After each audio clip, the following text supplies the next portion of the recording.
Hi friends, நான் உங்களுடைய ஸ்ரீ பேசுகிறேன். இன்றைக்கி ஹெல்த்தியான ரொம்பவே பாரம்பரியமிக்க ரொம்பவே ஆரோக்கியமான ஒரு உணவு தான் நான் இன்றைக்கி எடுத்திருக்கேன். கம்பங்களி தான் இன்றைக்கி நம்ம களி மாதிரி செஞ்சு சாப்பிட போகிறோம். இந்த கம்பங்களிக்கு ரொம்பவே வெஜிடேரியனான காரக்குழம்பு தான் காரமணி போட்டால் நம்ம செஞ்சது. ஏன்னா நான்வெஜ் சமைக்கக்கூடாது, அதனால் நம்ம வெஜிடேரியன் தான், ஃபுல்லாக வெஜிடேரியனில் நம்ம இன்றைக்கி செஞ்சுருக்கோம். கூடவே இரும்பு சத்து நிறைந்த நம்ம முருங்கைக்கீரையை சைட் டிஷ்ஷாக எடுத்திருக்கோம். இந்த டிஷ்ஷு எப்படி செஞ்சு நாங்கள் ஃபேமிலியோடு சாப்பிட்டோம், ஹெல்த்தியாக இருக்கோன்றதை நான் உங்கள்கிட்ட ஷேர் பண்ணிக்கிறதுல ரொம்பவே சந்தோஷப்படுறேன். வாங்க நம்ம இதை எப்படி தயாரிக்கலாம் அப்படின்றது பார்க்கலாம். இந்த மாதிரி ஆரோக்கியமாக இந்த மாதிரி களி கிண்டி அதை சுட சுட நம்ம காரக்குழம்போட சைட் டிஷ் வச்சு சாப்பிட்டோன்னா ரொம்பவே உடம்புக்கு ஹெல்த்தியானது. இது ரொம்ப உடல் எடையை குறைக்குது, கொழுப்பை கரைக்குது, செரிமான பிரச்சனைக்கு உதவிகரமாக இருக்குது, இரத்த சோகையை நிவர்த்தி செய்து. ஏன்னா அவ்வளோ இரும்பு சத்து இதில் அதிகமாக இருக்குது.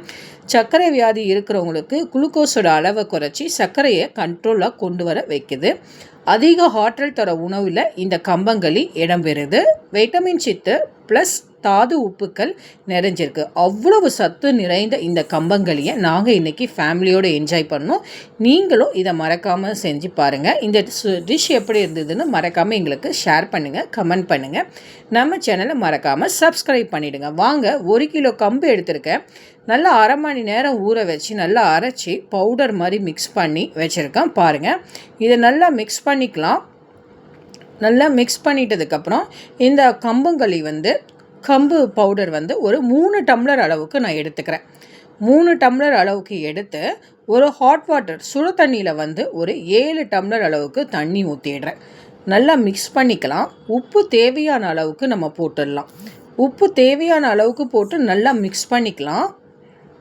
மிக்ஸ் பண்ணி நம்ம அப்படியே அடுப்பில் எடுத்து வச்சுடுவ போகிறோம். அப்படியே கிண்டிகிட்டே இருக்க போகிறோம். நம்ம கிண்ட கிண்ட கிண்ட கிண்ட அந்த தண்ணி பதம் அப்படியே ஒரு கெட்டியான ஒரு களி பதத்துக்கு நம்ம உருவாக்கிடும்.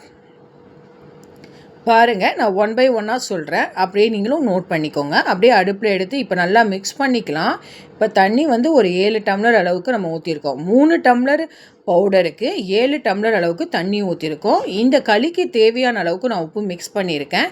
இப்போ அடுப்பில் விட்டு இப்படியே கிண்டிக்கிட்டே இருக்கணும். அடிப்பிடிக்காத அளவுக்கு நீங்கள் மீடியமான ஃப்ளேமில் வச்சு தான் நீங்கள் பண்ணணும். இப்போ நல்லா அப்படியே மிக்ஸ் பண்ணிகிட்டே இருக்கலாம். இப்போ பார்த்தீங்கன்னா, இப்போ மிக்ஸ் பண்ண இந்த பதத்துக்கு வந்துடும். இந்த அளவுக்கு ஒரு களி பதத்துக்கு வந்துடும். வந்ததுக்கப்புறம் நீங்கள் இறக்கி வச்சிடலாம். அடுப்புலேருந்து இறக்கி வச்சு நீங்கள் வீட்டில் இருக்கவங்களுக்கு சர்வ் பண்ணிடலாம். இந்த மாதிரி கட்டியாயிடும். இதை இந்த மாதிரி உருண்டை பிடிச்சும் பண்ணலாம், இல்லை இந்த கரண்டி. இப்போது நம்ம வெஜிடேரியனான காரக்குழம்பை இதோடு நம்ம மிக்ஸ் பண்ணிடலாம். இப்போ நம்ம இந்த களிக்கு தேவையான அளவுக்கு நம்ம மிக்ஸ் பண்ணிடலாம். நான் இது கொஞ்சம் ஆற வச்சு தான் நம்ம யூஸ் பண்ணுறோம். ஏன்னா ரொம்ப கொதிக்க சாப்பிட முடியாதுன்றதுனால நல்லா ஆற வச்சு நான் சர்வ் பண்ணுறேன். நீங்கள் சுட சுட சாப்பிடணுன்னு ஆசைப்படுறவங்க நீங்கள் கொஞ்ச நேரம் கழித்து நீங்கள் சர்வ் பண்ணிடலாம். இதோட இரும்பு சத்து நிறைந்த முருங்கைக்கீரையை தான் நான் சைடிஷாக வச்சுருக்கேன். இதுவே நான்வெஜ்ஜாக இருந்தால் கருவாடு குழம்பு வச்சு சாப்பிட்டா சூப்பராக இருக்கும், ரொம்ப எம்மியாக இருக்கும். கொத்தமல்லி தலையெல்லாம் போட்டு சர்வ் பண்ணி எல்லோரும் நாங்கள் ரொம்பவே ஹெல்த்தியான இந்த டிஷ்ஷை நாங்கள் இன்றைக்கி சாப்பிட்டோம். நீங்களும் மறக்காமல் இந்த டிஷ்ஷை ட்ரை பண்ணுங்கள். வீட்டில் ட்ரை பண்ணி வீட்டில் இருக்கவங்களுக்கு கொடுங்க. ரொம்ப ஹெல்த்தி மிகுந்த இந்த கம்பங்களி உங்களுக்கு பிடிச்சிருக்கா? மறக்காமல் நம்ம சேனலை ஷேர் பண்ணுங்கள், கமெண்ட் பண்ணுங்கள், சப்ஸ்கிரைப் பண்ணுங்கள். நம்ம வேறொரு வீடியோவில் சந்திக்கலாம். சூப்பரான ஹெல்த்தியான காய்கறிலாம் போட்டு சாப்பிட்ட இந்த டிஷ்ஷு எங்களுக்கு ரொம்பவே பிடிச்சிருந்தது. உங்களுக்கும் பிடிக்கும் நம்புகிறேன். மறக்காமல் எனக்கு கமெண்ட் பண்ணுங்கள். Bye, see you. நம்ம வேறொரு வீடியோவில் சந்திக்கலாம். ஷேர் பண்ணுங்க, கமெண்ட் பண்ணுங்க. நம்ம சேனல்ல மறக்காம சப்ஸ்கிரைப் பண்ணுங்க. பாய், see you.